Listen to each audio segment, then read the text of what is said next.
tributária, IBS, CBS na Constituição e na lei complementar.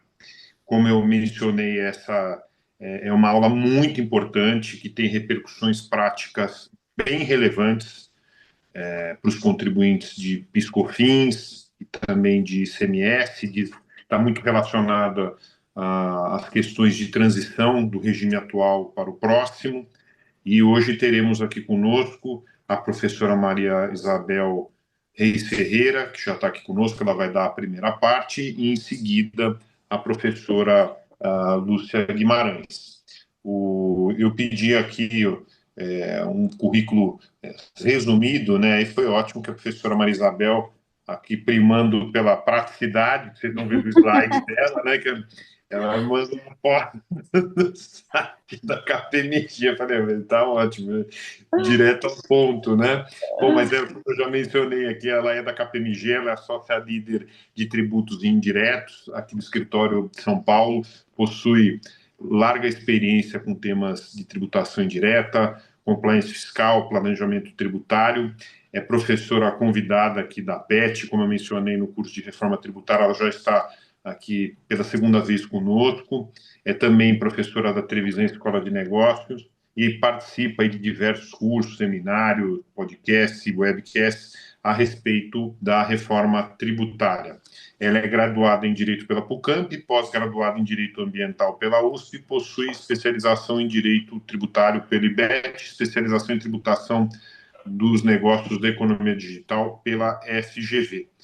Então, professora Maria Isabel, com a palavra, o intervalo a gente costuma parar por volta das 8h30, não é algo assim muito rígido, então acaba um pouquinho antes, a gente inicia, se você achar necessidade de estender um pouquinho, a gente vai administrando, e o intervalo, aqui seguindo já a nossa tradição, dependendo de como é que esteja aqui a dinâmica da aula, ele é de 10 a 15 minutos. Eu vou acompanhá-la aqui na aula, e se você quiser já ir olhando o chat e respondendo, eu tenho sugerido, só por Tá. uma questão de administração do tempo, duas coisas, né? Para o pessoal direcionar perguntas pelo chat e deixar uns minutos no final, sei lá, uns 10 minutos, um pouco mais, um Ok. pouco menos, conforme você julgar mais adequado, para responder as perguntas. Então, a aula é sua, professora Maria Isabel. Muito obrigado. Obrigada a você, querido, sempre carinhoso e receptivo nas aulas, nos cursos. É um prazer enorme estar aqui. Eu confesso que eu tenho vontade de estar no curso, porque tem tanta gente legal aqui participando, e no próximo vou pedir uma palhinha aqui, ver se eu posso participar das próximas aulas. Assim, eu Não, acho pode que. sim, viu? O Marcelo, Nossa, né, já autoriza. Eu sou suspeito para falar, mas eu acho o curso muito muito bom, bom. também bem montado e com um quadro de professoras e professores excepcional. Parabéns, parabéns. Assim, eu fico muito feliz de estar aqui, de ter essa oportunidade. Eu tenho, como o Renato falou, pouquíssimos slides aqui. É muito mais para dar uma direcionada no que a gente vai conversar. Já vou colocar o PowerPoint, mas só para contar um pouco quem eu sou, né? A coisa mais, acho que mais importante da minha vida, eu sou mãe do Gabriel e do Henrique, que tem 11 e 14 anos. Inclusive, eu roubei o quarto de um deles aqui para ficar bem no silêncio aqui em casa. Sou casada, sou do interior de São Paulo, moro aqui há alguns anos, quase 15 anos, não sou daqui. Quando eu começar a falar a porta, alguma coisa, vocês vão perceber o sotaque aí. Eu tenho 25 anos de consultoria tributária, sempre em tributos indiretos. Desses 25, 23 em consultoria, em Big Four. 2 anos em escritório de advocacia. Gosto muito do que eu faço e acho que eu nunca vivi um momento tão relevante e importante na carreira como esse, da gente participar não só do momento histórico, mas a gente definir mais ou menos o que você quer ser nesse tema de reforma tributária, né? Em que lugar você quer estar. Acho que a gente tem uma oportunidade enorme de um protagonismo, então acho que o primeiro ponto que eu gostaria de dividir é muito legal quem está aqui, né? Essa hora da noite vai até bastante tarde, investindo, aprendendo, dividindo, contribuindo, que eu acho que é um grande investimento para todos nós aqui de aprendizado e uma forma diferente de se trabalhar. E por que uma forma diferente de se trabalhar? Eu já vou entrar no slide no tema da aula.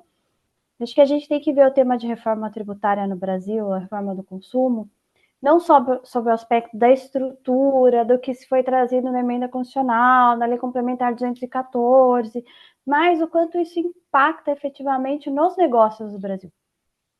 Eu digo nos negócios muito além do texto, muito além da regra, muito além do que está no que deve vir um regulamento, mas o que efetivamente isso muda a dinâmica da relação de consumo e das empresas no Brasil. E eu diria que muda de forma significativa, chega algum momento até que a área tributária, o QTEX, passa a ser apenas um maestro dessa orquestra como um todo. Então, a gente, profissionais do direito ou não profissionais do direito, está se desafiando a trabalhar de uma forma diferente aí em relação ao tema. E acho muito, muito interessante quem está investindo, participando e aprendendo, tá? Então, um pouquinho dessa contribuição, um pouquinho dessa que a gente está vivenciando, acho que é um grande Coisa da momento Mari, aí que ela não quis jogar na minha boca, né, de filha? aprendizado. É. Acho que tem alguém com o microfone aberto. Deixa eu ver. Eu vou compartilhar aqui, deixa eu ver se eu sei fazer com o Zoom. Acho que consegui. Deixa eu ver. Deixa eu pôr no modo apresentação. Tá, vocês estão vendo? Se Estamos puder vendo, só... mas não está no modo apresentação ainda. Não tá? Eita. Não, pelo menos aqui para mim não foi. Então, peraí. Deixa eu ver de novo. E agora? Ainda não, mas tá dando para ver. Então tá Tá tudo dando para bem. ver? Ah, então tá Tá bom. dando para ver, tá ótimo. Então tá bom. Isso aí tem um segredinho, Me fala. Isabel, que eu faço assim, né? Eu compartilho, aí não dá certo, né? Aí eu volto, eu vou lá, compartilho de novo no PowerPoint, eu volto no Zoom, daí aparece na janela as duas opções, essa que você está projetando e a completa. Então Deixa eu costuma ver. dar certo. Vou tentar, peraí, senão a gente vai na vida como ela é. Volto no Zoom, você está compartilhando a tela. Sei lá. Você está compartilhando, deixa eu ver. Deixa eu ver. Voltou na apresentação?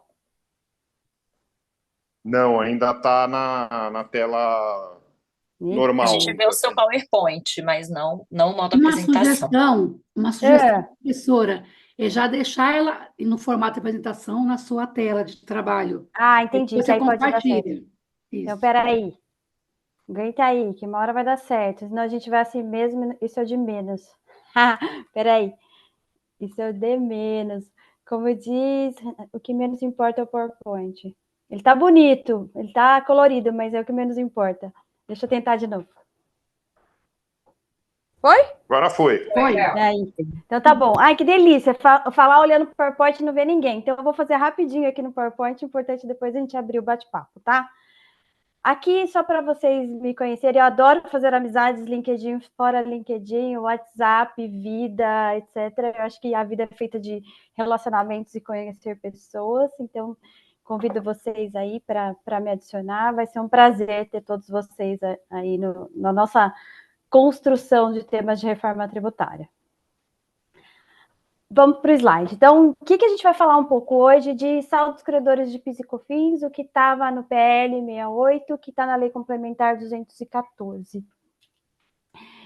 Quando a gente olha, são poucos artigos em relação às regras de como deve ser composto, como deve ser tratado os saldos credores de PIS e COFINS no momento pós-transição de CBS. E aí, um pouco do que eu acho que o perigo aqui mora bastante nos detalhes e a gente tem que ser bastante atento em como não entrar, na medida do possível, no novo sistema com saldos credores de PIS e COFINS, quiçá de ICMS, tá? Mas vamos aqui a gente se ater um pouco do PIS e COFINS. Como está na regra, como estão os artigos? Eu trouxe um resumo aqui, depois no outro slide, eu acho que eu tenho 4 ou 5 só, no outro slide a gente vai trazendo um pouco de reflexão de ponto a ponto. O que diz a regra? Diz a regra que começa ali no artigo 378, que os créditos, inclusive os créditos presumidos ou saldos credores de PIS/COFINS, que constituírem ainda no período de transição, pós-período de transição, quando eu vou estar extinto o PIS e COFINS e a constituição da CBS por completo, eles vão ser válidos. Então, meu saldo credor vai ser válido, seguindo o prazo de utilização de 5 anos, deverão ser devidamente registrados na escrita fiscal. E hoje, como que se registra um saldo credor, um crédito extemporâneo, whatever, de PIS e COFINS? É no FD Contribuições, tem os seus campos certos, os blocos certos. Então, ele tem que ser válido, eu tenho 5 anos, deve ser devidamente registrado, e eles vão poder ser compensados ou ressarcidos com o CBS ou outros tributos administrados pela Receita Federal. Então, artigo 378 começa a trazer ali quais são os principais elementos para esse saldo credor ou crédito acumulado ou crédito extemporâneo. Vamos falar aqui de uma forma geral de saldo credor, para ele ser transportado para o sistema seguinte. O que diz o artigo 379? Ele fala que os bens recebidos em devolução a partir de janeiro de 27, que é quando eu já tenho CBS efetivo, eles vão virar crédito de CBS. O que quer dizer aqui? Produto que eu vendi antes da CBS, devolvido pós-CBS, aquele PIS e COFINS que teve incidência passada vão virar crédito de CBS, até para eu compensar aquele débito que existiu e não existiu, né? Uma transação que foi anulada via devolução. O que diz o 380?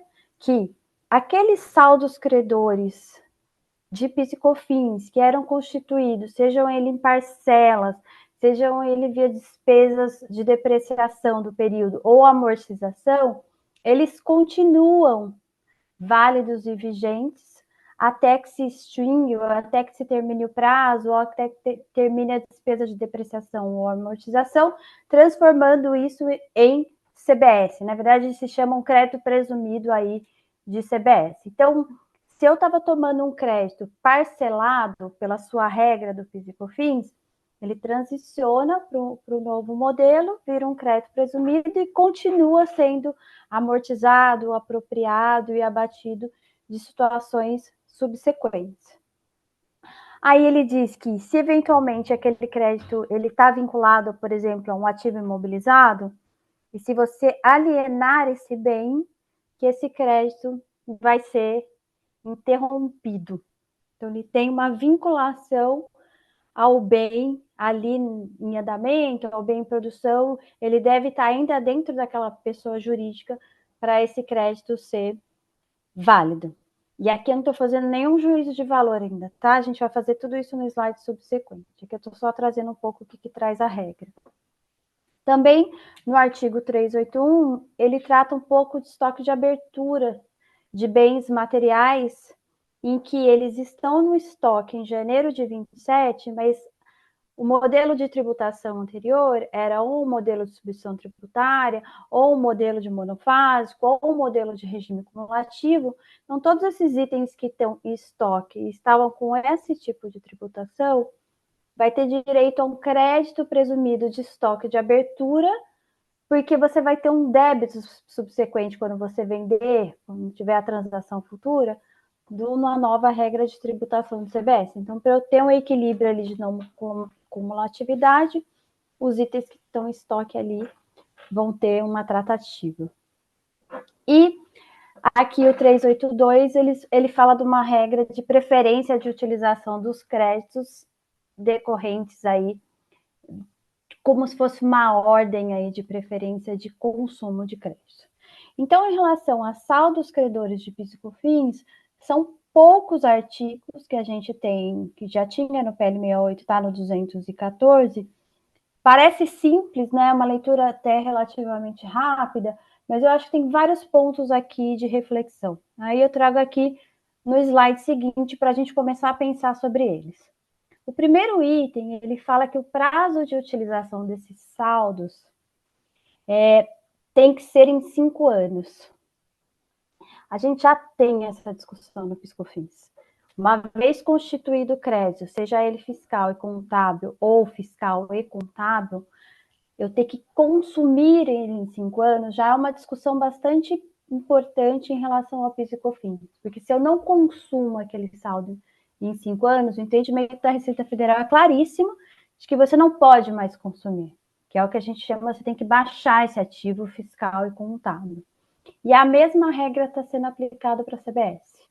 Aqui acho que cabe o primeiro ponto de reflexão, se de fato a não cumulatividade plena aqui está sendo respeitada, ou me parece que se a gente já tem uma judicialização de PiscoFins sobre esse tema, imagino que seja idêntica para fins de CBS ou pior, porque esse prazo de 5 anos, uma vez constituído o meu direito, não deveria ter essa trava de consumo. Eu deveria ter regras de constituição do direito, isso é válido, mas regras de consumo, se já é debatido para fins de PiscoFins, que está para a CBS. Não trago o primeiro ponto de reflexão, esse prazo de 5 anos. O que eu faço com isso? Eu faço com isso, eu tenho que pensar, eu vou transicionar esse período com o saldo credor e vou continuar acumulando saldo credor em função da operação, eu já tenho que pensar na estratégia já, porque senão, de fato, eu vou ter um problema ali de ativo não realizável e talvez um litígio, um contencioso. Aí, que caminho que a gente quer? Eu quero já enfrentar um litígio futuro ou eu tenho que pensar em estratégias de consumo desse saldo? Se fosse fácil, a gente não estaria aqui discutindo, né? Mas trabalhar de forma estratégica esse ponto é bastante relevante. E aí, diz que esse saldo é válido se ele estiver registrado. Então, outro ponto super relevante é qualquer trabalho de crédito extemporâneo, qualquer crédito perdido aí precisa estar registrado na FD Contribuições na transição, para ele ser válido. Então, tem a vinculação aqui muito clara na norma de que a validade também está vinculada à escrituração. Ponto de discussão e reflexão. E se eu retificar minha obrigação acessória no futuro?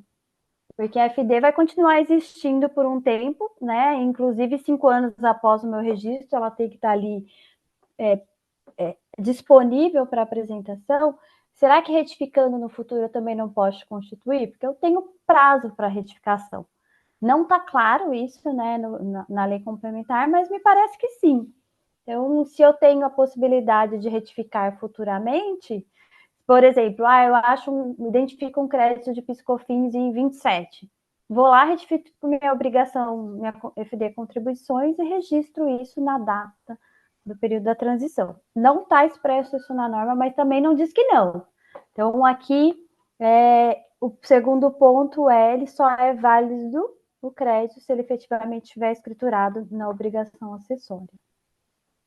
Não há menção no PL, eu tenho o vício de falar PL, ainda na Lei Complementar 214, de que esses saldos passíveis de compensação, que eram de PiscoFins, vão virar um presumido de CBS, a aplicação da Selic. Isso para PiscoFins está muito claro, quando eu vou fazer um ressarcimento, uma compensação, de que esse crédito é efetivamente atualizado pela Selic. Isso não está no PL. Então, eu acho que é um ponto que precisa ser muito trabalhado na regulamentação de como isso deve ser bastante atento. Porque se eu não tiver atualização desse montante, esse dinheiro no tempo não vale a mesma coisa, né? Eu acho que a gente precisa trabalhar bastante aí nessa regulamentação. E também, um outro ponto, a gente tem um capítulo específico de saldos credores de PiscoFins, mas só para trazer uma pitada aqui, a gente não tem nada de IPI. E IPI a gente vai passar por uma situação semelhante, né? Eu vou ter saldos credores de IPI que vão ser transicionados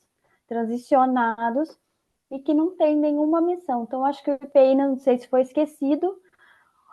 Aliás, não sei se tem nada de esquecido aqui, mas é um ponto também que eu acho que precisa ser bastante trabalhado.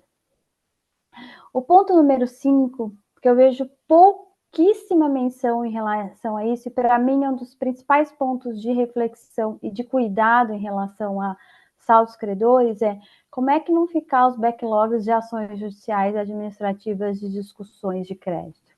Porque eu posso ter uma ação favorável em 2028 de um crédito passado, de PiscoFins, e eu vou lançar isso onde? Isso é constituído como? Se, em teoria, na ordem aqui, eu preciso ter isso registrado no período da transição, ele precisa estar constituído fiscalmente, e eu tenho uma discussão judicial favorável no futuro. Então, o que eu trago aqui de reflexão, eventuais novas ações judiciais, eu acho que esse tema deveria estar contido, de que eventual decisão favorável, que natureza esse crédito vai ter. E aí eu estou falando que a gente tem um caminhão de coisas aqui. Eu estou falando de teses do século e subteses que ainda estão em discussão.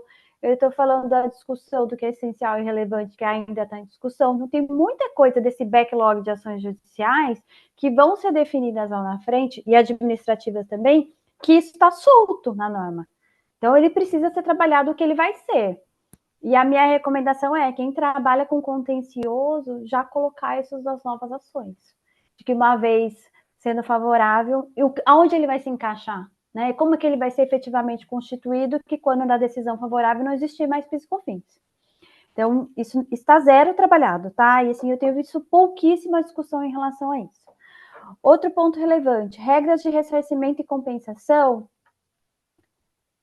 Hoje, você tem instruções normativas que tratam do PIS/COFINS e você tem um monte de restrição de como esse crédito pode ser compensado ou ressarcido. Se a gente transicionar essa mesma regra para a CBS, me parece que a gente vai ter problema em relação à não cumulatividade plena aí. Então, outro ponto que precisa ser muito trabalhado na regulamentação, porque ali tem o crédito acumulado no trimestre, proporcional às receitas tributadas, não tributadas, isentas, alíquota zero, etc. Tem vários limitadores ali de que aquele seu total de saldo credor, daquele total do ativo, não necessariamente é aquilo que você compensa ou que você ressarce.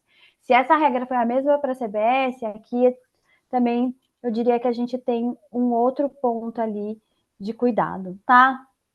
Então, a gente tem detalhes sensíveis aqui que precisam ser atentados em relação às regras de compensação, de saldos de credor de PIS e COFINS que vão virar crédito presumido de IBS.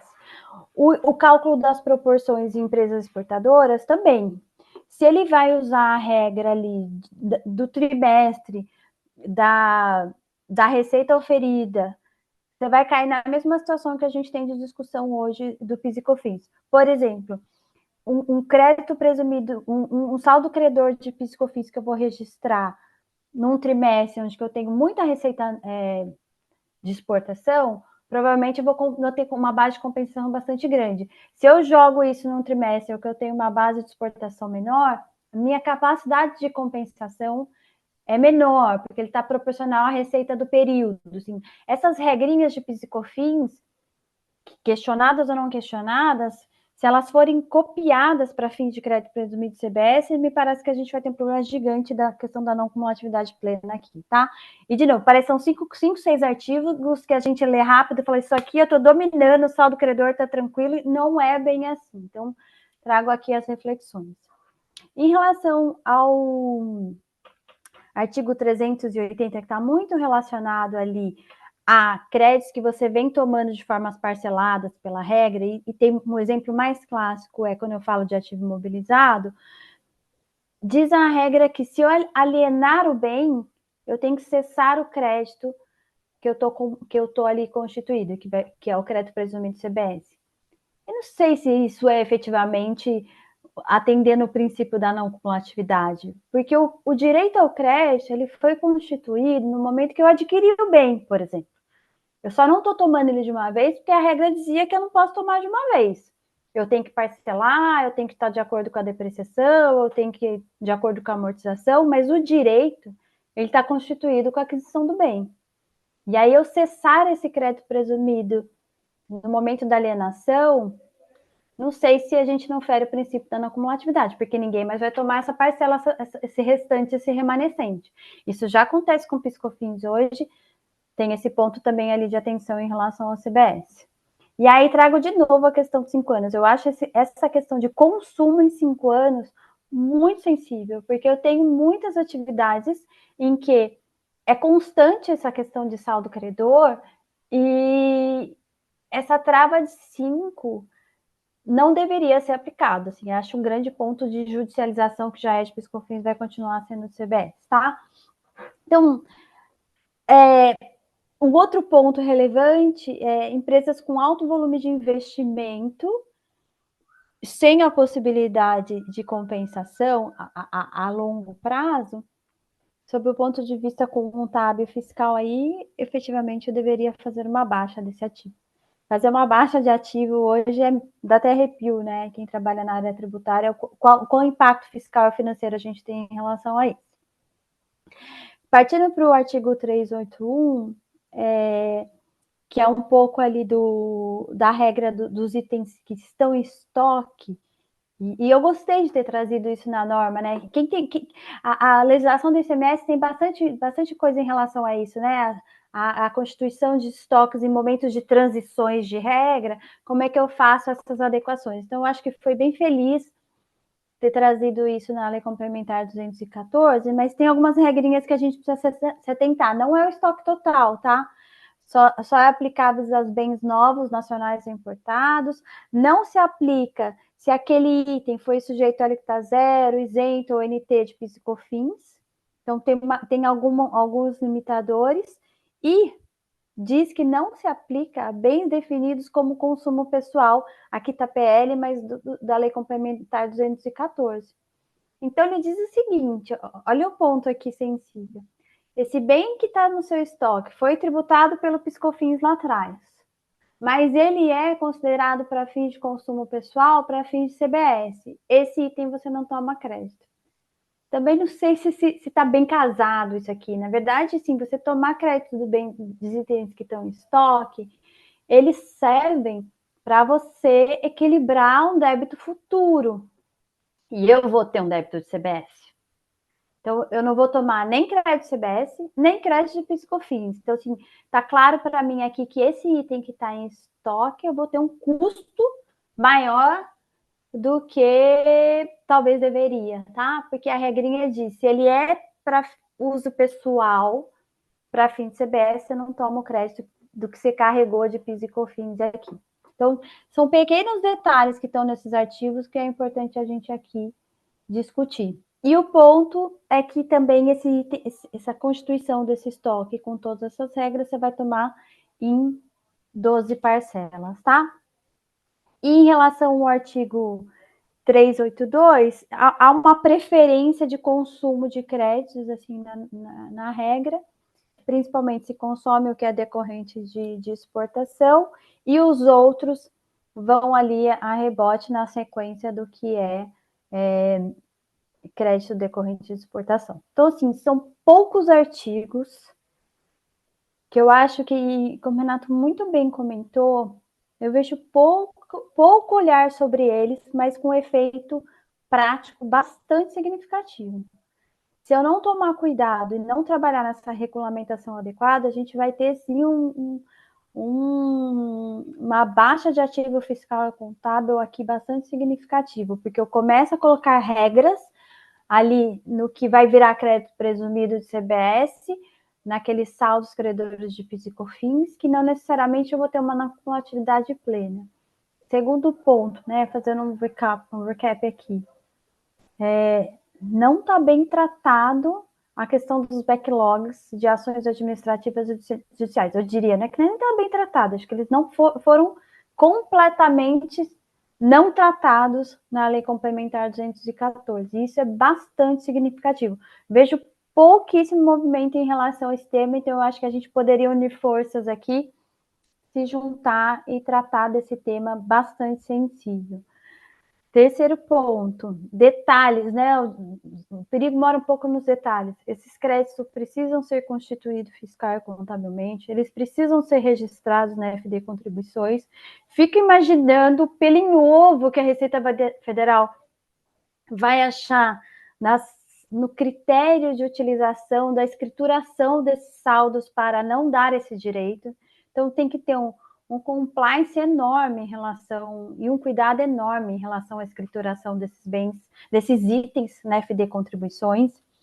Ter uma possibilidade, talvez, de lançar isso no futuro de uma forma de retificação, porque então, algum aqui diz que eu não posso retificar uma obrigação acessória e eu tenho 5 anos para retificar, né? Se não fiscalizado, se não em processo de fiscalização. Então, aqui, uma estratégia interessante, né? Se eu não conseguir fazer isso antes, talvez eu tenha, assim, uma questão de futuro para ser tratado. E IPI, esquecido, completamente esquecido em relação a saldos credores transacionados.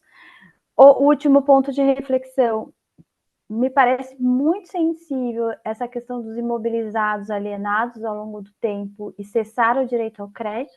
Você pega as locadoras de veículos, por exemplo, isso aqui é super relevante, eu vou alienar o bem, o crédito que veio a rebote ali em parcelas, eu tenho que cessar, e essa mesma regra está se aplicando para a CBS.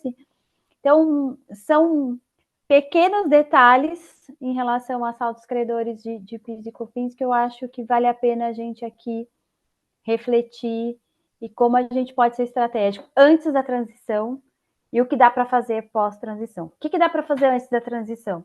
Minha recomendação pessoa física aqui, qualquer saldo credor de PIS e COFINS, crédito temporâneo, discussões, é para agora. Não tem que esperar nada. Eu não esperaria como vai vir essa regulamentação, detalhe da transição. Faz já, tenta consumir e não transacionar com saldos credores. Ah, mas é impossível decorrente da operação. Então, tá bom. Então, o que eu tenho que fazer? Eu tenho que me atentar na escrituração, tenho que me atentar nos detalhes, como é que eu vou fazer a gestão dessas compensações, faz um levantamento de todas as discussões administrativas judiciais que estão em processo. Será que vale a pena? Eu sou zero do contencioso, tá? Então, assim, eu tô dando ideias, mas eu não sei se efetivamente funciona. Será que não vale a pena eu entrar nas ações e que eu já estou discutindo, que está em curso, e trazer esse ponto? Será que é possível fazer um aditamento e deixar muito esclarecido o que vai ser a natureza desses saldos credores de PIS e COFINS? Se possível, eu também faria essa recomendação, tá? Então, eu acho que eu vou abrir depois para a gente bater um papo, mas eu acho que esses são os principais pontos que eu acho que estão soltos nesses pouquíssimos artigos da Lei Complementar 214 em relação a compensações de saldos credores de PIS e COFINS. Depois a gente abre aí para bate-papo. E aí, o segundo ponto que a gente vai falar hoje aqui, ele está muito relacionado à questão da regra obrigatória dos contratos administrativos públicos, que é o reequilíbrio dos contratos administrativos, mas eu diria que ele é 100% aplicável aos contratos entre partes e não com a administração pública. O que eu quero trazer aqui? Quando a gente está falando de reequilíbrio econômico de contratos, tem um ponto sensível. Como é que eu faço? Começa por aí. Primeiro diz a regra aqui, eu devo todos os contratos com a administração pública, que está no artigo 374, eu tenho que fazer o cálculo do reequilíbrio e a conta do reequilíbrio econômico em relação a esse contrato firmado com órgãos públicos. E aí eu pergunto, como é que a gente faz cálculo de reequilíbrio econômico entre tributação de sistema atual com tributação de sistema novo? A primeira resposta que eu tenho certeza, eu tenho várias coisas que eu não tenho certeza, mas a primeira eu tenho certeza em dizer que não é uma alíquota menos a outra. Não é uma alíquota de CBS menos uma alíquota de PIS e COFINS. Isso seria muito simples. O que a gente tem que efetivamente ter uma gestão aqui é como é que eu tenho tributação futura, que é uma tributação, em teoria, mais simples mesmo, né? Preço líquido. Mas eu vou falar só de CBS aqui, só para a gente exemplificar numérico, tá? Preço líquido mais CBS, preço bruto. Tá muito claro o que é preço, tá muito claro o que é imposto e tá muito claro o que é preço final. Porque é cálculo por fora, a alíquota definida, a alíquota única por destino. Então, eu chego no preço net, tributo e preço bruto de uma forma muito mais simples do que de hoje. Então, como vai ser, como deve se reequilibrar em função da tributação nova, não é o grande ponto. O ponto é como é que eu faço a diferença da tributação atual com a tributação futura. Aqui é o X da questão. E aqui eu estou trazendo que diz contrato com a administração pública, mas é aplicável idêntico a contrato entre partes no direito privado. E aí, assim, eu sei que a Fer está aí, a Fer trabalhar comigo aqui há bastante tempo, a gente tem discutido isso muito, muito. Acho que praticamente em quase todos os projetos que a gente está se envolvendo, de como fazer esses cálculos de reequilíbrio econômico. Porque a tributação atual, que vai ter que ser comparado com a tributação futura, não é 9,25 sobre o contrato. 9,25, na verdade, é a alíquota nominal de PIS e COFINS. Mas como que eu defino a tributação? Eu tenho que entender como foi a tributação da cadeia anterior, o que eu tenho de resíduo tributário nessa operação e qual é efetivamente a minha carga tributária daquela operação. A minha carga tributária não é 9,25 pela minha receita, não é 9,25 sobre o serviço prestado, não é 9,25 sobre um produto vendido. Eu tenho que ter habilidades, conhecimento para entender como que é essa situação de débitos e créditos aqui chegar em carga. Então, aqui eu não estou falando de alíquotas, eu estou falando de carga efetiva atual versus carga efetiva futura, que é realmente muito mais simples, muito mais transparente de se ver, de se tratar, versus carga efetiva atual. Eu acho que é quase um cálculo da NASA aqui.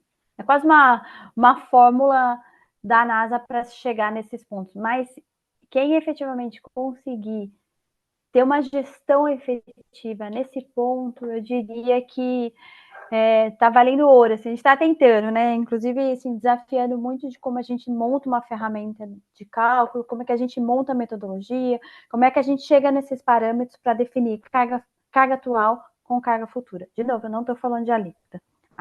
Esse ponto parece também, a gente tem ali 2, 3 artigos que falam do reequilíbrio econômico dos contratos e muitos que falam da obrigação de como isso deve funcionar com os órgãos públicos, mas eu estou falando de coisa muito mais sensível do que isso. Eu estou falando como é que eu faço um reequilíbrio de contratos e seja ele, vou até usar nosso exemplo da KPMG, né, que é público, posso dizer.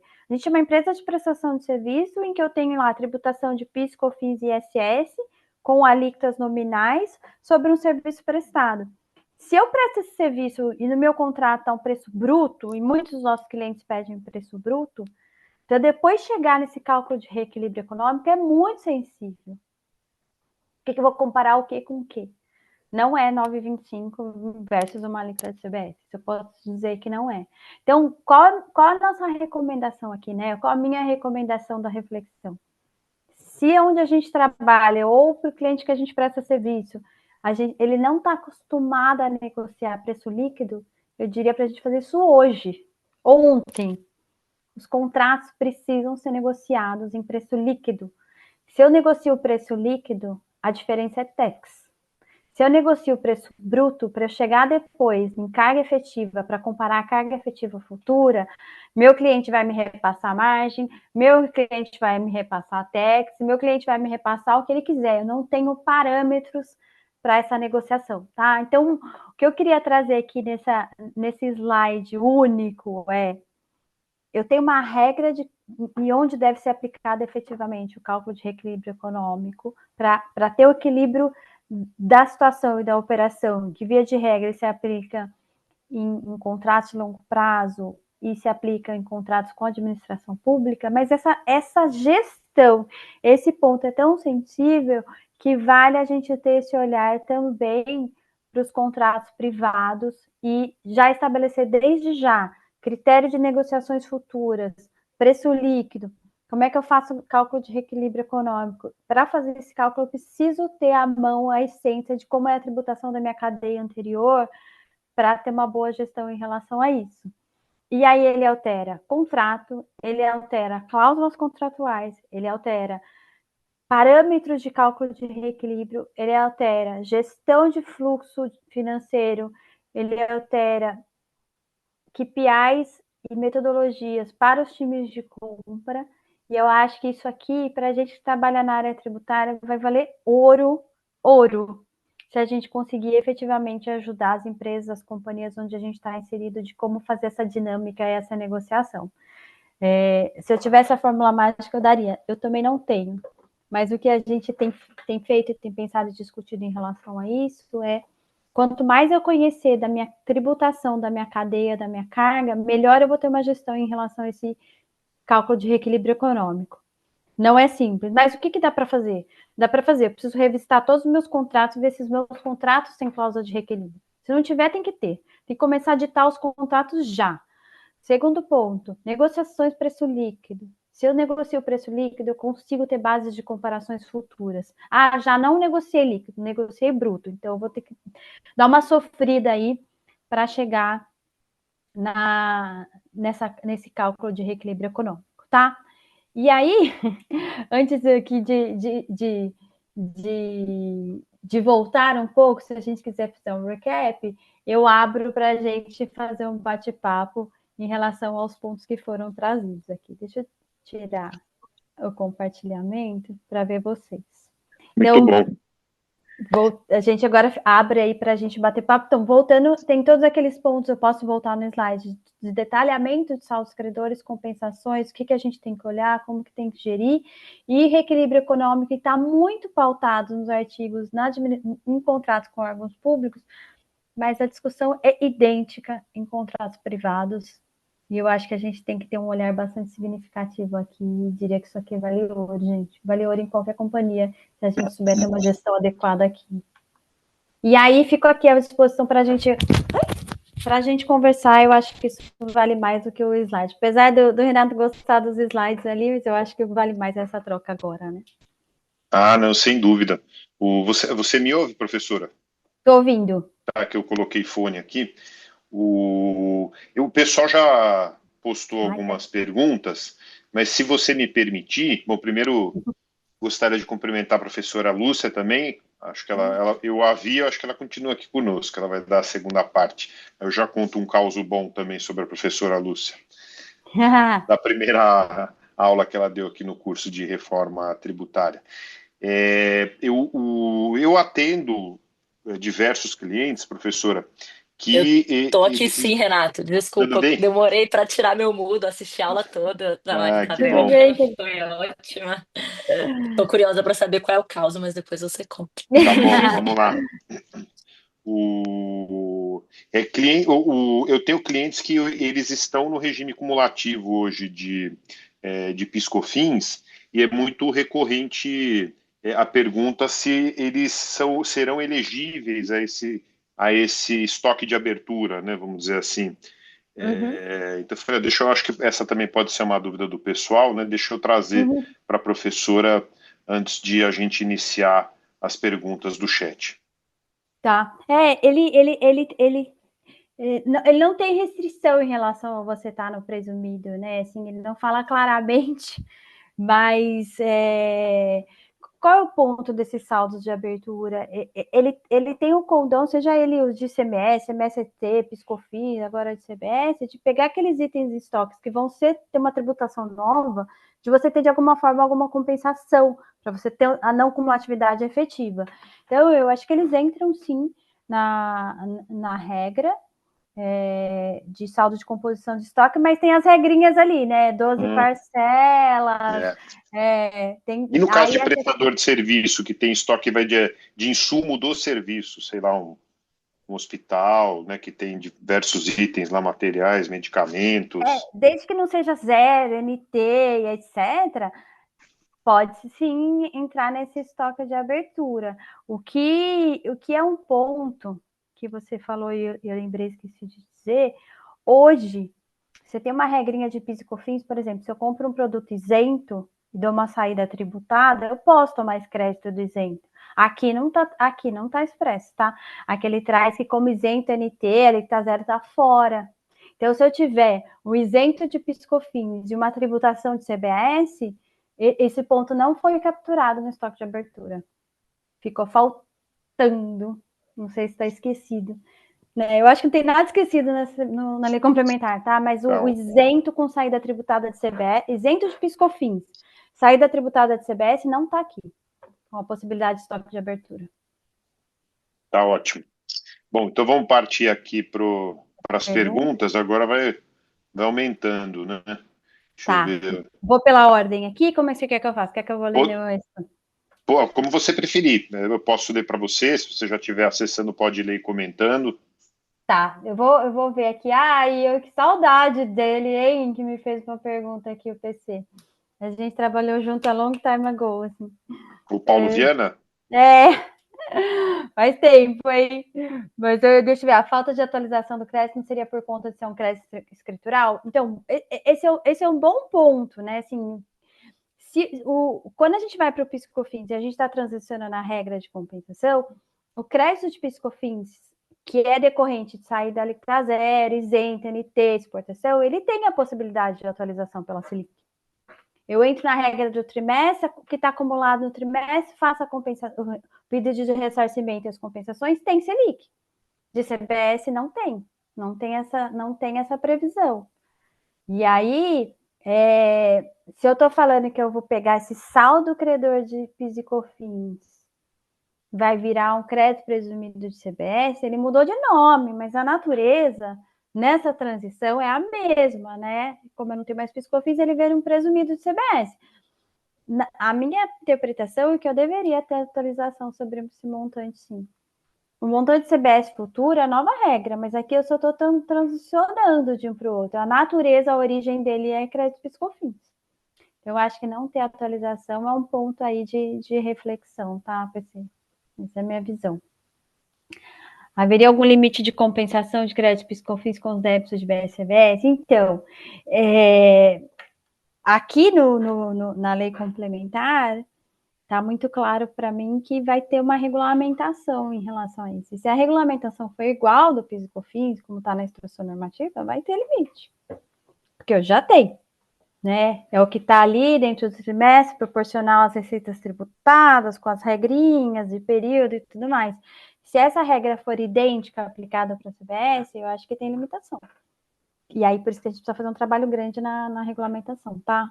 Hoje no PL não fala sobre isso, até porque não seria, eu acho que, o instrumento que deveria ter toda a regulamentação do como.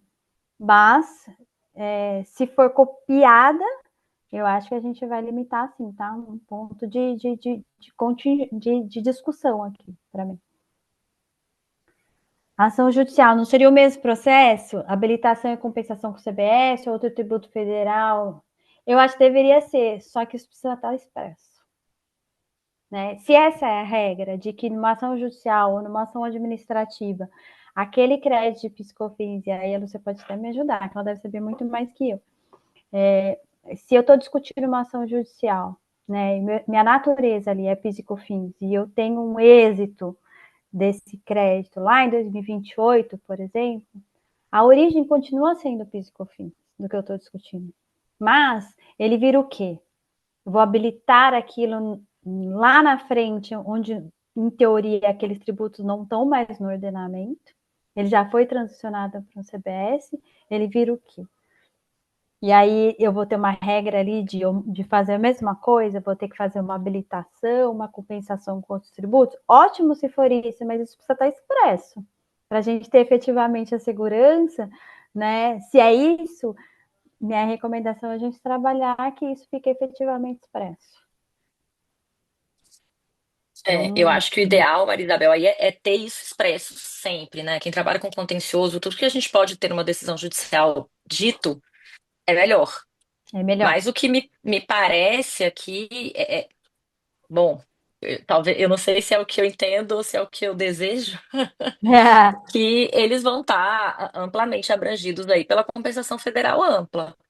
A não ser que venha, sobrevenha alguma norma que traga-os para uma restrição.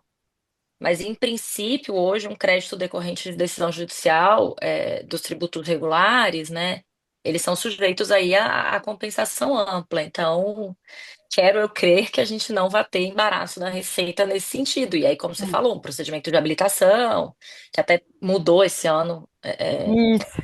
né, a habilitação mudou ano passado, esse ano mudou a compensação, não sei se já tiveram a oportunidade aí agora em fevereiro, mas eu não vejo hoje na norma, claro, a gente ainda não tem afinidade com a lei complementar inteira, mas eu não vejo nada que tire a gente disso aí. Mas eu concordo com você, se eu puder ter uma manifestação do juízo, eu evito minha dor de cabeça. É isso aí. Porque aí eu fico pensando que lá na frente, gente, a gente não vai ter mais FD contribuições. Se tudo está dizendo que a gente não vai ter criação de novas obrigações acessórias e toda a transação de débitos e créditos, apuração pré-assistida, né? Não existe mais FD contribuições.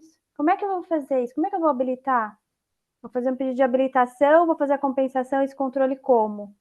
Não É, é via nota, né? Então, vai falta ser um decomp, instrumento. Espero que aparentemente. ela não seja assim, ou ela vai ter que trazer, de alguma forma, essa compensação com crédito para o CBS.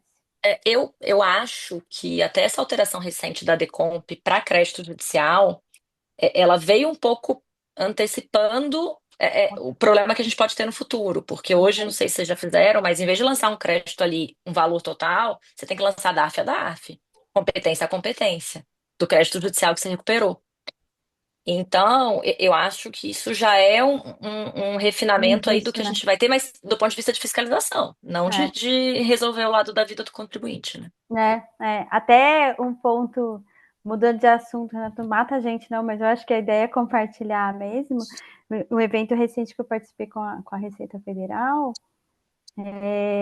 a gente, numa das questões ali que eles trouxeram, olha, vamos pensar no seguinte, né?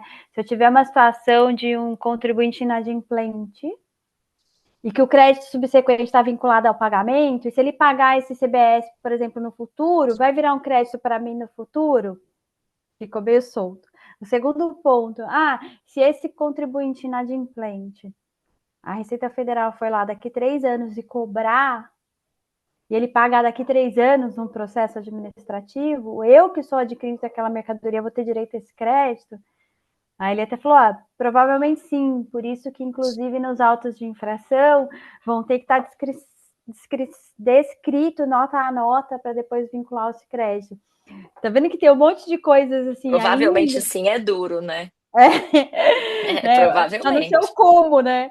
O como, na verdade, acho que a gente está aqui discutindo um pouco, não o que está no PL, o que está na lei complementar, está aí, mas vamos para a vida, né? Como é que a gente vai trazer isso para a realidade? E eu acho que cabe assim, um papel nosso na regulamentação bastante forte de trazer, de fomentar essas discussões de o que a gente vai viver operacionalmente. Então, se eu tenho isso claro numa discussão judicial, isso aqui vai ser um crédito presumido de CBS, lindo. Como eu vou operacionalizar, também talvez dar uma direcionada ali, né? Se continuar a PER e a Decomp, ótimo. Mas assim, nenhuma nova obrigação acessória, em teoria, vai ser criada, então cabe aqui alguns pontos de atenção. Minha recomendação pessoal física, né? Eu brinco que tudo que for possível consumir antes, eu consumiria. Tudo, tudo. Não faria qualquer transição para o novo modelo, nem com saldo de PIS/COFINS e muito menos de ICMS. Mas eu sei que nem sempre é possível, tá? Acho que tem outro aqui. Além de saber onde os créditos vinculados às ações judiciais vão ser escriturados para fim de FD, tem a discussão sobre o prazo de 5 anos do crédito decorrente. Eu comentei muito mais na situação do crédito escritural, ali, de ser obrigatório e consumir em 5 anos, que já é uma super discussão de PIS/COFINS e ela vai acontecer com o CBS, a mesma coisa está acontecendo nesses direitos que são garantidos em ação judicial, que eu só posso consumir em 5 anos. Uma coisa é a constituição do meu direito, outra coisa é esse o momento que eu vou ter de efetivamente consumo, né? Eu acho que se instaura um contencioso nato aqui, que é o mesmo de PIS/COFINS, é o mesmo que vai ter para a CBS, se efetivamente eu tiver essa trava dos 5 anos. E eu acho que vai ter. Eu acho que vai ter. Então, aqui, acho que ticado um dos itens de contencioso que a gente vai vivenciar no novo sistema. Qual será o percentual aplicado para acreditamento CBS sobre valores mensais de depreciação? Bom ponto, isso não está regulamentado. Assim, eu estou trazendo, imaginando que deve ser o mesmo critério de PIS/COFINS. Mas aqui a gente precisa efetivamente trabalhar na regulamentação. Está zero trazida, assim. Os artigos que tratam de saldo credores de PIS/COFINS são 5, 6. Então, um bom ponto que precisa ser trabalhado aí na regulamentação. Referente aos bens recebidos em devolução, o crédito CBS vai ser exatamente o valor do debitado, deveria ser, tá? Exatamente, porque assim, a devolução serve para efetivamente anular a tributação da etapa anterior, por quê? Porque eu vou ter uma nova tributação sobre aquele bem. Então, ela tem que ser exatamente o que foi tributado na etapa anterior para ter esse efeito de anular. Senão, a gente tem um problema. Então, imagino que deva ser efetivamente o valor de PIS/COFINS que incidiu na operação lá atrás, que é o que foi informado no documento fiscal. Então, Se for uma empresa exclusivamente exportadora, os créditos PIS/COFINS advindos da transição de crédito para os atrelado ao custo poderão ser ressarcidos em dinheiro, né? Muito interessante isso. Também está zero tratado aqui, mas se for para transicionar como saldo credor de PIS/COFINS na mesma regra, deveria ser inclusive aplicado fast track aqui. E eu acho, aqui é um acho, tá? Porque não tem isso na regulamentação, que deve ser aplicado, assim, porque inclusive tem uns artigos, acho que é o 382, que fala que vai ter uma ordem de preferência ali do que se compensa primeiro, que é o decorrente de exportação. Então, tudo que eu acho que é tratado sob o ponto de vista de exportação de PIS/COFINS, ele deve ser transicionado para a CBS. Assim, inclusive, a gente espera que sim, né? Eu acho que deve ter, sim, a aplicação desse fast track, assim, para esses saldos credores, tá? De PIS/COFINS. Concordo sobre as operações que acumulam crédito de IVA, mas entendo que o racional foi remeter todos os contribuintes para o procedimento de restituição. Tema do discípulo de São José, ver para crer. Isso até porque não há previsão para transferência entre contribuintes. Essa possibilidade de transferência entre contribuintes aqui é vedada, inclusive, né, no futuro. Professora Isabel, tem como você ler a pergunta toda, porque não é todo mundo que está acompanhando o chat. Tá bom. Então, peraí, que tá divertido, pessoal. Concordo plenamente sobre as operações que acumulam crédito de IVA, mas entendo que o racional foi remeter todos os contribuintes para o procedimento de restituição. Tema de discípulo de São Tomé, ver para crer.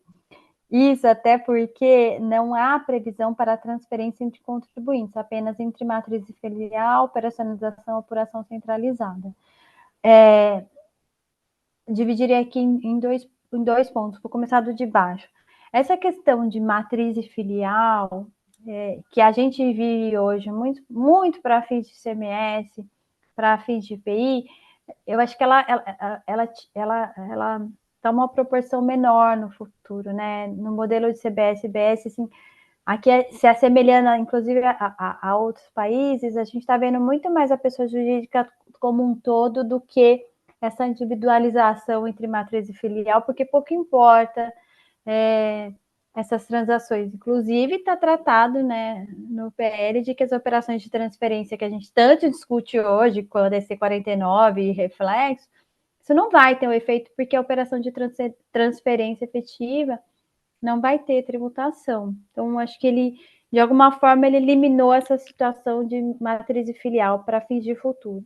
Para fins de transacionar, eu não sei se... De verdade, eu não sei, tá?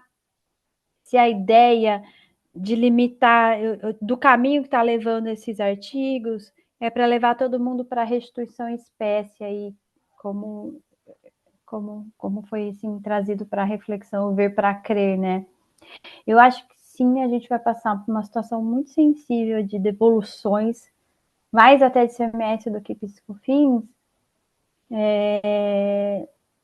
de ter disponibilidade, inclusive, de caixa, né, dos entes federais e estaduais, para isso efetivamente acontecer. Então, acho que a gente vai ter, sim, algumas restrições, algumas regulamentações, e aí copiando um pouco os artigos de PIS/COFINS. Mas eu não sei se o caminho é levar só para restituição em espécie e tudo mais. Eu acho que não. Eu acho que a gente vai ter, sim, as possibilidades de compensações que tem hoje, mas com as regras e limitações que você tem hoje, assim. É uma opinião, tá? Do que eu acho que deve ser, a forma como deve ser regulamentado. Eu nunca vi a Receita se manifestando no sentido de que deve se levar tudo para uma restituição em espécie, e aí eu ver para crer mesmo, aí de São Tomé. Acho que não é, tá? Espero que não é, espero que está errada. Dizer que... Espero estar certa, na verdade, tá? Deixa eu ver se eu consigo achar onde eu tá. Aqui. Equilíbrio econômico. Eu acho que está no caso do Wirlon, e no caso de uma construtora cujas compras de bens como insumo. Tá bom, peraí. Mas tem uma outra engraçada antes, ó. Reequilíbrio econômico contratual igual a figurinha da Nazaré. A Nazaré Tedesco, é isso? Esse eu não tinha pensado, mas, gente, reequilíbrio econômico contratual, eu queria até a fórmula da NASA, eu ia ficar milionária para vender isso, porque esse aqui é muito estratégico e sensível, mas eu acho que a gente tem condições, sim, de conhecimento tributário para ser um elemento muito relevante dentro do contexto da área de compra, da área de suprimentos, e de ajudar nessas negociações de reequilíbrio econômico aqui, e definir o que é resíduo, o que não é, se o meu fornecedor está no presumido, se o meu fornecedor está no real, se o meu fornecedor tem monofásico ou não, e chegar numa carga tributária atual para se comparar. Mas eu nunca tinha pensado na figurinha, gostei também. Vamos incorporar. Cadê da construtora? Né? Ah, é aqui a figurinha da Nazaré. Adorei, agora que eu vi. Vou copiar, tá?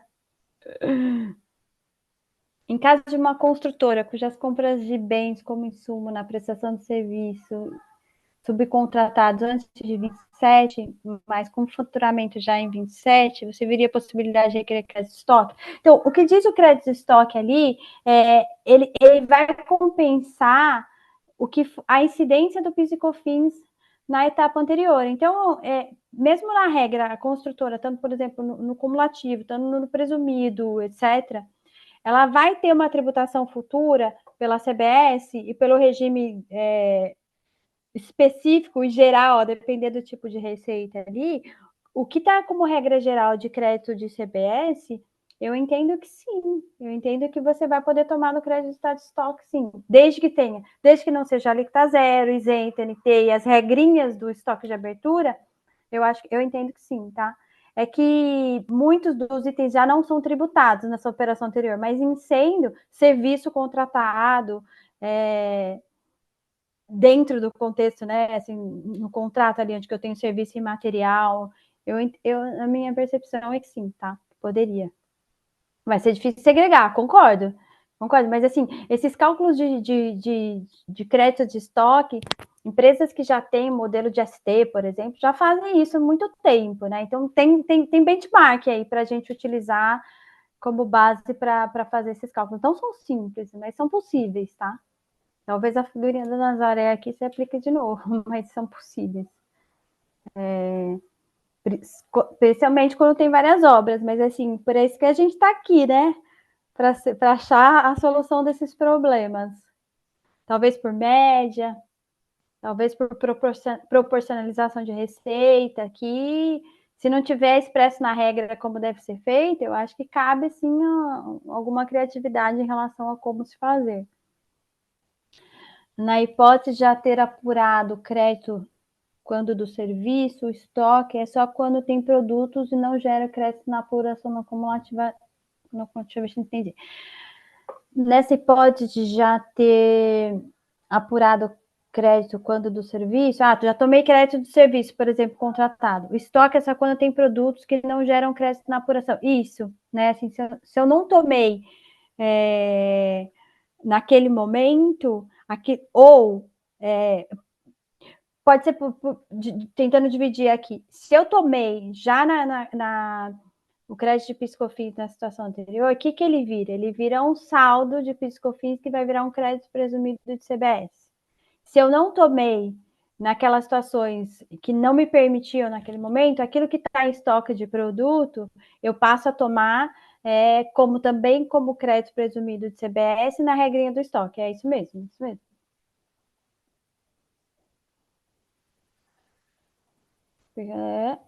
Haveria incidência de CBS sobre valores recebidos de fornecedores a título de verba comercial, rebate, com fim específico de redução do custo de mercadoria recebidos de fornecedores. Essa pergunta aqui a gente tem que fazer uma aula sobre ela, tá? Olha, isso, essa assim. pergunta tem sido feita com frequência. Esse aqui eu vou cobrar, tá? Eu preciso cobrar as horas da KPMG para responder. É brincadeira, brincadeiras à parte, assim, esse ponto de como deve ser tratado não só a incidência de CBS sobre esses rebates e como deve ser restabelecida essas regras de rebate, especialmente no varejo, e aí você tem uma infinidade de possibilidades de rebates aqui. Pode ser desconto, pode ser condicional, pode ser incondicional, pode ser em mercadoria, assim. Aí eu acho que, não respondendo como consultoria, mas um pouco, depende um pouco da natureza de como isso é tratado. Mas se o recebimento, na essência em si, ele é uma transação com cunho econômico, eu acho que o risco de tributação é enorme, né? Assim, até tem a gente, até na base de cálculo, no fato de gerador de CBS, tem até as operações não onerosas, não dá para falar que isso aqui não é oneroso. Então, me parece uma grandíssima possibilidade da interpretação que isso deva ser tributado, sim. Sim, não, e aí, de muitas naturezas ali dos contratos hoje que já são aplicados, entrariam na regra de tributação. Me parece que mais que sim do que se não, tá? Se tratando de questão de contratos, especialmente entre particulares, como você enxerga a questão de concorrência entre aqueles que adotarem... Opa, peraí que subiu. Eu perdi aqui. Como você enxerga a questão de concorrência entre aqueles que adotarem preço líquido em comparação àqueles que adotarem preço bruto? Não sei se eu entendi aqui, mas o fato de eu colocar preço líquido e preço bruto e abrir efetivamente ali para o meu cliente o que é, de alguma forma, ele chegar num cálculo de margem, alguma coisa nesse sentido, porque hoje, pensando, né, se eu faço negociação de preço líquido e para chegar no preço bruto, a regra um pouco comercial é aplicar alíquotas para fins de apresentação de que é preço líquido e preço bruto. Isso é carga tributária? Isso não é carga tributária, mas vou voltar para o meu caso, que é o PMG ali, tá? Que a gente é uma prestadora de serviço, de consultoria e auditoria. A gente está no lucro real, eu tenho a alíquota ali de 9,25% de PIS/COFINS e 5% de ISS. Então, quando eu vou fazer preço líquido e preço bruto dos meus contratos, é assim que eu demonstro. Meu preço líquido é 100, meu 9,25 de PIS/COFINS, 5% de ISS, faço cálculo por dentro, gross up, e meu preço bruto total de preço é com essa carga, é com essas alíquotas. Esse é carga? Não é carga. Porque eu tomo crédito, né? Eu preciso entender como que é a tributação da minha cadeia. Eu tomo pouco crédito, tá? Bem pouco crédito, mas assim, tem. Então, assim, a carga para se fazer comparação para reequilíbrio econômico não é os 14, não é isso. Isso é o que eu demonstro efetivamente entre contrato. Então, é sobre isso que eu estava querendo falar um pouco. Não é a alíquota nominal apresentada ali versus uma alíquota nominal de CBS. É muito mais sensível do que isso e aqui requer bastante conhecimento e habilidade nessas negociações. Então, eu não sei se efetivamente teria um problema da questão de concorrência ou abertura de valor, porque eu não abro carga, eu demonstro em contrato alíquotas. Mas as negociações eu tenho que chegar no nível de carga. Para ter uma negociação ali, e aí vai depender um pouco quem domina essa relação ali comercial, de até onde eu consigo apertar ou não. É um pouco disso que eu estava querendo dizer, assim, né? Do que eu estou por trás dessas negociações versus do que eu estou demonstrando ali de alíquota. Mas o primeiro passo a minha sugestão é que os contratos tenham isso para ontem, abertura de valor líquido, porque é dele que eu vou partir para começar as discussões, e não de valor bruto, tá? Então, acho que vai. E aí, o que é, para a gente que é da área tributária, é um pouco mais simples. Para quem não é da área comercial pura, é difícil você explicar que eu estou falando alíquota nominal e carga efetiva. Então, acho que é aqui que é um pouco da gestão que cabe a gente ser efetivo, e a forma da Nazaré ali. Tedesco. Deixa eu ver se eu acho. O que mais? Povo animado, hein, Renata? Essa turma é muito mais animada que a anterior ali. Ainda bem que a gente deixou um tempo. Gostamos assim, né? Que tem muitos alunos, você viu? Nós estamos quase 200 aqui plugados. Gente, que medo. Aqui. Pergunta 2. As cláusulas dos contratos privados, a maioria das vezes, prevê o gross up dos tributos incidentes na operação. Isso porque o PIS/COFINS anterior era feito olhando-se apenas a alíquota do débito incidente na operação. Perfeito. Por isso, não seria feito olhando-se apenas a alíquota de CBS nas operações subsequentes, pós-transição? porque teríamos que olhar carga na operação, verificando o creditamento. Essa lógica de precificação não seria impraticável? Bom ponto, boa pergunta. O que vai acontecer na prática? Né? Vamos pensar ali, e aí não estou falando da área tributária, estou falando na área, por isso que eu acho que a reforma do consumo ela vai muito além do tax. Vai descer para uma área de compras ou uma área de pricing para se formar novos preços. E aí, quando eu vou formar novos preços de serviços prestados, de produtos vendidos, vai ter uma nova carga tributária. Essa nova carga tributária, eu tenho duas formas de tratar. Que é isso que você falou, alíquotas nominais. Eu vou apresentar para o meu cliente de que eu tinha uma alíquota de PIS/COFINS a 9,25, vou ter uma alíquota de CBS a 18. Vou dizer, o meu preço era 100, mais PIS/COFINS, eu vou te cobrar, que é 120, eu vou te cobrar 140. Então, eu estou te repassando, porque o nosso contrato ali permite esse repasse, eu estou te repassando 140 e eu vou te cobrar essa diferença. Primeiro impacto gigante, fluxo de caixa. Segundo impacto, o cálculo é esse. Quando eu estou falando de reequilíbrio econômico efetivo, é alíquota nominal? A gente não tinha essa discussão, gente, no passado. A gente não tinha essa habilidade nessa negociação. Isso mudou a regra. Que agora tributa por fora. Hoje é por dentro, é cálculo com gross up, é completamente diferente. Agora o que a gente está negociando para frente é preço líquido, tax, preço bruto. Mas como é que eu chego nessa conta para comparar com o do passado para dizer fornecedor, cliente, o fornecedor, seu serviço era 120, vai ser 140? Não é isso. Você vai ter que voltar e me dizer qual é a sua carga. Então, assim, é uma habilidade de negociação aqui.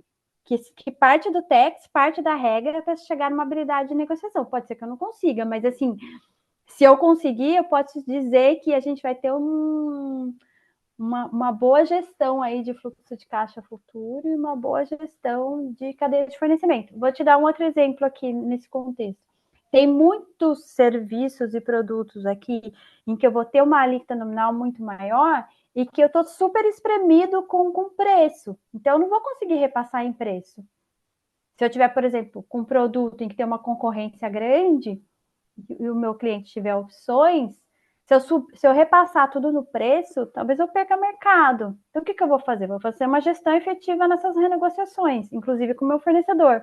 Então, é um pouco disso que eu estou trazendo para a gente refletir, de que é muito além de uma alíquota menos a outra. Elementos aqui um pouco de negociação, que eu acho que o Tex pode ser um grande contribuinte aí dessas discussões com a área de compras e de vendas.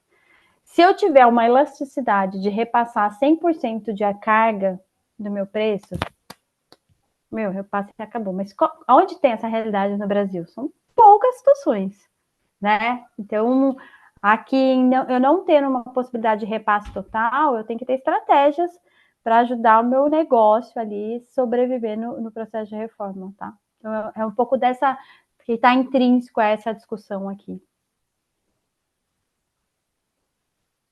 Como ficam as empresas que carregam algum acúmulo de crédito na ação transitada em julgado?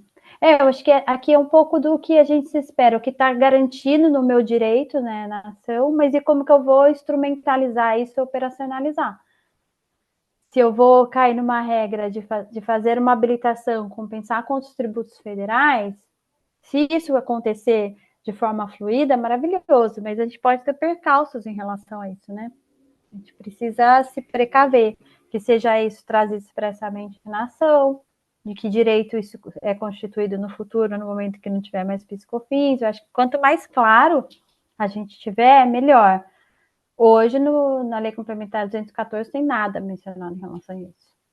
Eu acho que precisa ter um cuidado em relação a isso, tá? Como fica as empresas de carrega, e nesses casos do presumido, qual a alíquota vai ser pelo valor pago do PIS/COFINS cumulativo? Eu não sei se eu entendi aqui, vou tentar explicar o que eu entendi, se hoje, por exemplo, eu estou no lucro presumido e vou passar para a CBS na apuração de regra normal, é isso? Eu acho que aqui é até mais sensível, né? Assim, esse cálculo de reequilíbrio econômico. Qual é ele? Hoje eu vou pagar 3,65 sem zero crédito e vou ter um CBS com crédito. Mas qual é o resíduo que eu tenho nessa cadeia?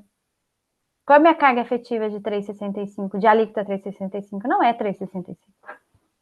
Eu posso te garantir que não é 3,65 em termos de carga tributária. Então, a sensibilidade aqui é de reequilíbrio econômico, porque ele não diz que é alíquota.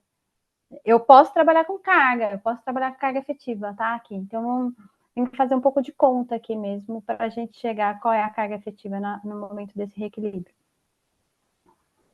Professora, quando você fala em resíduo tributário, será que você pode explicar um pouquinho? Porque eu não sei se é todo mundo que tem familiaridade, né? Ótimo. Aliás, é uma expressão que começou a ficar mais em voga agora na reforma, né? Tá, e eu vou te contar até um pouco do histórico, por que a gente se deparou com essa situação. Quando a gente estava, inclusive, ajudando algumas empresas no processo ali de discussão da emenda constitucional, trazendo os ajustes, emendas, a gente fez muito cálculo junto com alguns segmentos para eles apresentarem para o governo. Olha, minha alíquota hoje é X, vai passar para Y, eu vou ter impacto muito grande. Era esse um pouco dessa discussão. Quando isso começou a bater ali na equipe técnica que estava trabalhando, né, na produção do texto, eles foram muito fortes em discutir. O que você está me apresentando aqui é a alíquota, eu quero saber qual é a carga.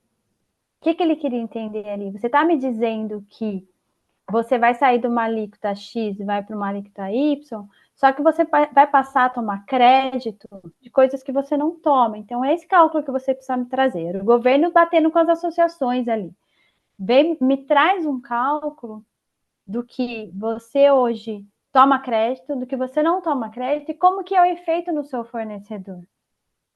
Para você me mostrar o que vai ser a alíquota futura com a sua carga, do que é a sua carga futura com a sua carga atual. Então, eles começaram a ser muito desafiados, as empresas, as associações, etc., a ser desafiados nesse momento de negociações de qual deve ser a alíquota, quem que vai ter redução, quem que não vai, em carga. Então, pense o seguinte, hoje eu tenho uma cadeia de fornecimento em que está no presumido, que está no Simples Nacional, ou que eu não tomo crédito de parte da operação, ou que tem saldo credor de PiscoFins, isso tudo tem um efeito na minha carga. É esse tipo de efeito que a gente precisa entender um pouco para passar essa negociação que foi feita, governo com associações, entre partes, e que não é uma alíquota menos a outra. Então, quando a gente começou a se deparar com esse debate, que esse tipo de questionamento foi sendo trazido, de que realmente tem um grande ponto aqui, né? Quando a gente vai reequilibrar as coisas para chegar na alíquota, que era a discussão que se tinha com o governo, agora entre partes, eu não estou falando só de destaque de imposto. Aquilo que está informado em documento fiscal, aquilo não é carga efetiva. Eu te diria que em pouquíssimas situações aquilo que está informado no documento fiscal é carga efetiva, porque tem benefício fiscal, quando eu digo resíduo, é aquilo que não foi, aquilo de cumulatividade que teve na etapa anterior. Então, tem um pouco dessa habilidade de entender essa dinâmica do que foi de cumulativo entre o não cumulativo do PIS e COFINS, para conseguir chegar um pouco nesse cálculo. Se fosse simples, gente, eu estaria milionária, tá? Eu já teria uma ferramenta aí no mercado vendendo e falar, gente, aplica isso aqui. Mas ele é complexo, mas eu acho que ele é possível. Ele é possível de entender a natureza da minha cadeia de fornecimento, onde está acumulativo, onde está o simples, onde tem monofásico, onde tem benefício fiscal, e vou compondo um pouco disso para chegar nas negociações, tá? E daí onde que surgiu? Historicamente, isso surgiu de quando a gente começou a levar esses cálculos ali nas negociações com as associações, o governo, e aí muito na figura do API, que é um economista, diga-se de passagem, um excelente economista, que começou a fazer todo esse debate e falou: o que vocês estão trazendo aqui não serve. Eu quero efetivamente entender qual é o resíduo que você não vai ter no futuro, por exemplo. E aí que começou a se criar um pouco dessas discussões, tá? Deixa eu ver. como ficam as empresas, aqui já foi. Eu tenho uma certa dúvida em relação ao crédito presumido de estoque, em relação a hipóteses previstas. Acho complicado o monofásico ser pelas alíquotas não cumulativas, sendo que são majoradas e importados conforme a alíquota aplicada. Eu tenho uma certa dúvida em relação ao crédito presumido de estoque, em relação às hipóteses previstas. Acho complicado o monofásico ser pelas alíquotas não cumulativas. É um bom ponto, né? De fato, e ali está previsto, né? Se eu tiver uma tributação monofásica, ele deve compor esse cálculo de estoque para fins de transação, né? Para fins de fazer de transacionar de crédito saldo credor para a CBS. Ele não é, eu concordo com você, não é a alíquota de 9,25, porque os monofásicos são majorados assim.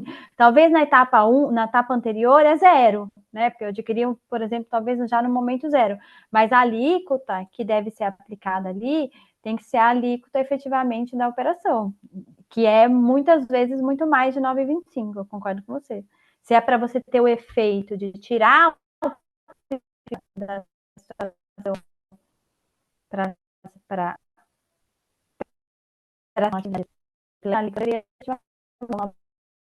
9,25. Pode perceber. Voltei. Deixa eu ver. Peraí. Deu uma picotadinha no final. Deixa eu ver. Você quer achar a pergunta? Eu não sei se vai dar tempo de responder todas. Eu tô sempre que me controla aqui, ó. Não, eu acho que não, mas se você tiver disponibilidade, puder mandar os comentários depois. Eu mando. Tem várias perguntas e muitas interessantes, assim, eu acho que vai ajudar bastante o pessoal. Esse aqui não sei se eu falei em algum momento ICMS, mas não é ICMS, aqui a gente está falando só de PiscoFins com CBS, tá? O que eu comentei é que as empresas que têm ST, por exemplo, já estão mais acostumadas a usar essa metodologia de cálculo de estoque de abertura. Mas não é ICMS, tá? ICMS é com CBS, com IBS. Aqui a gente está falando só de PiscoFins com o CBS. É mais aplicar uma metodologia do que já era utilizada ou usar a experiência de outros processos, tá? Eu acho que eu vou olhar aqui, Renato, todo o chat e vou responder na medida do possível, mas eu não quero atrapalhar. Eu acho que a gente já deu no time aí, senão ninguém vai fazer xixi e tomar água antes da Lúcia começar. Não, dá para responder, eu acho que mais duas. Dá? Aqui. Sim. Deixa eu ver. Deixa eu pegar de baixo para cima, então. Peraí.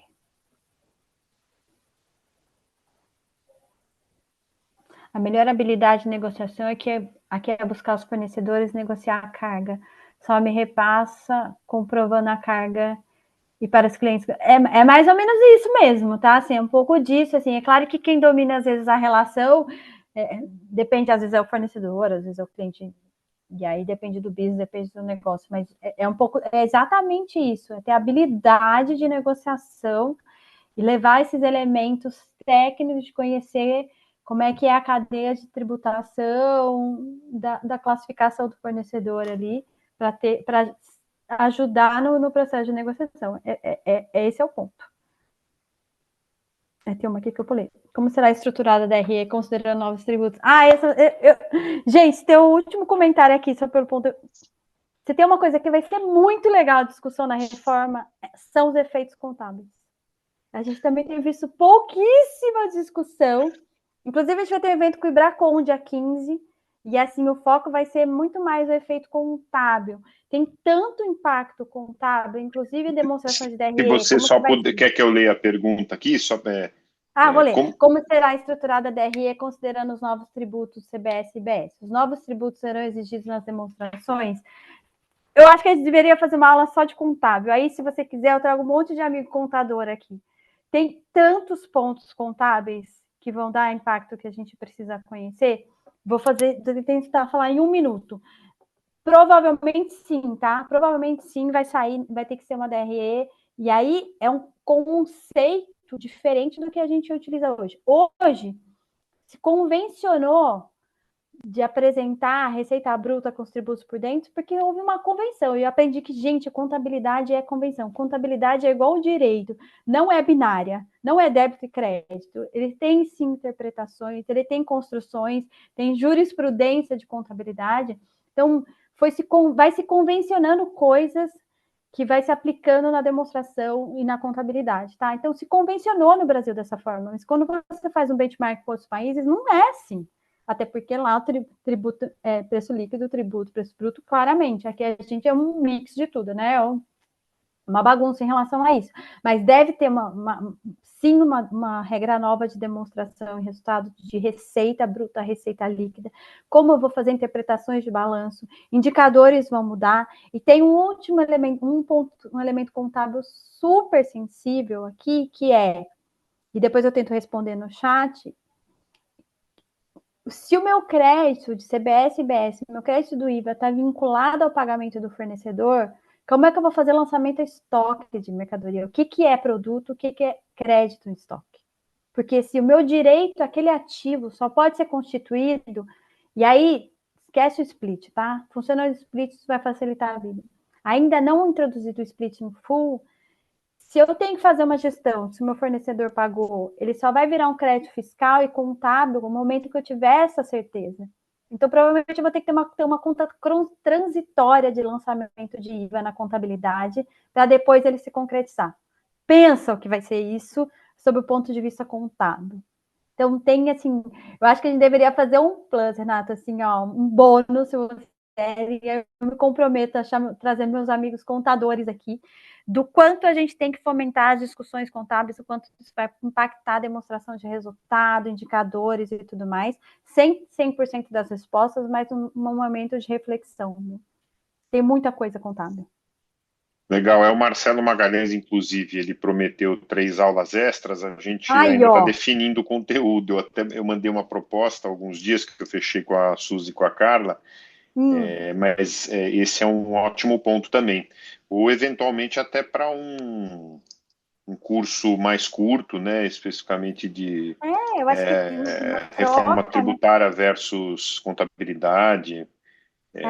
Bom, eu vou comentar com o Marcelo, com a Suzy e com a Carla. Se não for aqui, eu tenho certeza que a PET vai fazer alguma coisa, até porque a PET ela trabalha muito também com temas contábeis. Então, e assim, seria um prazer, assim, mas sendo bastante transparente, não vai ter um monte de resposta ainda. Mas é um momento de construção de reflexões, o quanto isso vai impactar na contabilidade. Haverá provocações, né? Provocações eu garanto, respostas nem legal. tanto. Tá bom. Bom, aqui eu acho que já... respondendo aqui, tá? Tá ótimo. Bom, se você ficar e quiser já respondendo, ou quiser mandar depois, como você acha melhor. Se você conseguir responder agora, o pessoal vai adorar, não tenho dúvida. Tá, eu vou tentar.